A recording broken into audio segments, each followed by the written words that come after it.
نحمده ونصلي على رسوله الكريم اما بعد. آغاز بکو د رب العالمین په خصوصي فضل کرم توفیق احسان سره د قرآن د تلاوت لفظي ترجمه مختصر تفسیر او ضروری مسلو مخکې د هغینا مختصر فضائل د قرآن، مفید معلومات د قرآن او اهم اصول اصطلاحات د پاره د تفسیر او ترجمه. په حدیث د بخاری او مسلم کې راځي د حدیث راوی عثمان غنی رضی الله تعالی عنہ دی. هغه فرمای رسول الله صلی الله علیه وسلم فرمایلی دی خیرکم من تعلم القرآن وعلمه. په تاسو ټولو کې غوره هغه څوک دی چې قرآن زده کوي او ښایي. د چا تعلق چې د الله د کتاب د قرآن سره دی. بل روایت کې راځي چې تاسو ټولو کې افضل هغه کس دی چې قرآن زده کوي او نورو ته یې ښایي. په حدیث د ترمذی کې راځي راوی عبدالله ابن مسعود رضی الله تعالی عنہ دی. هغه فرمای رسول الله صلی الله علیه وسلم فرمایلی دی من قرأ حرفا من کتاب الله، چا چې د الله د کتاب د قرآن نه یو حرف الوستو په دغه یو حرف باندې ورته رب العالمین لس نیکی ورکي. د قرآن حروف اگر 3 لاک نه زیات دي، نو د یو ځل په ختم باندې دته څومره زیات اجر او ثواب میلاو شو.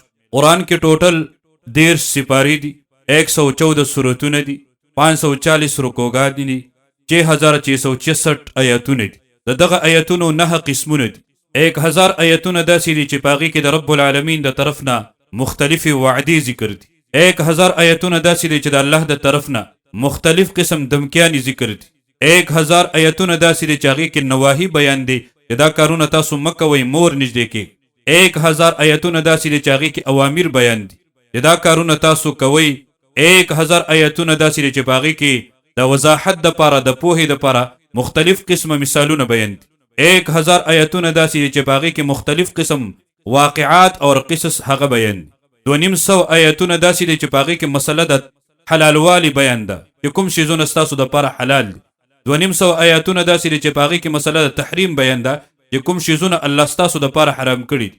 100 داسې آیاتونه دي چې په هغې کې د رب العالمین تسبیح حمد بیان دي. او 6 داسې آیاتونه دي چې په هغې کې مختلفې خبرې بیان دي.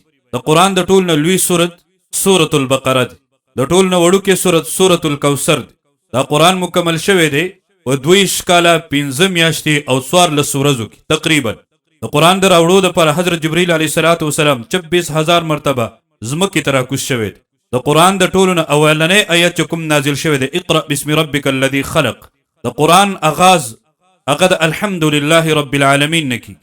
د قرآن اختتام په والناس سره کیږي. قرآن کې 2 قسمه سورتونه دي. یو ته مکی ویل کیږي. مکی کوم سورتونه ته ویل کیږي. د مفسرینو مختلف اقوال دي. غوره قول دا دی چې هغې ته ویل کیږي چې کوم د رسول الله صلی الله علیه وسلم د هجرت نه مخکې نازل شوي، او مدني هغې ته ویل کیږي چې کوم د هجرت نه وروسته نازل شوي دي. مدني سورتونه کم دي، مکی سورتونه زیات.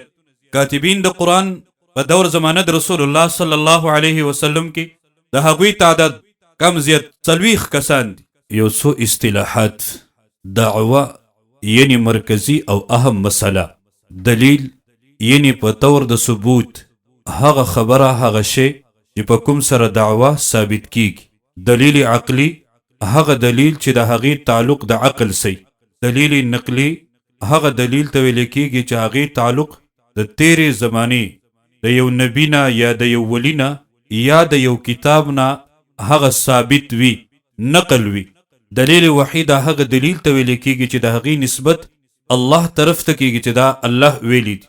تخویف دنیاوی یعنی يرول د عذاب د الله نه په دنیا کې.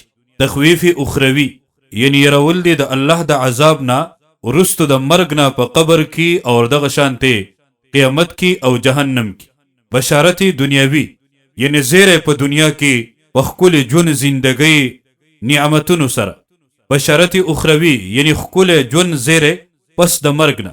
تسلی یعنی حوصله افزایی کول. ترغیب یعنی یو خبری طرف ته دعوت ورکول، مایل کول. تشجیع یعنی بهادری راوستل په هغه کې. تزهید یعنی بیرغبتی پیدا کول.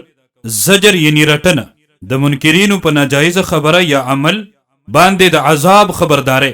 تنبیه خبرداري کله چې الله ته نږدې خلک وي د هغې نه کوم لغزش وشي نو په هغې باندې تنبیه. امور انتظامیه هغه امور هغه شیزونه چې په هغې سره نظم ټیک کیږي، معاشرت ټیک کیږي، اصلاح راځي په معاشره کې. امور مصلحه هغه امور چې په کوم سره اصلاح راځي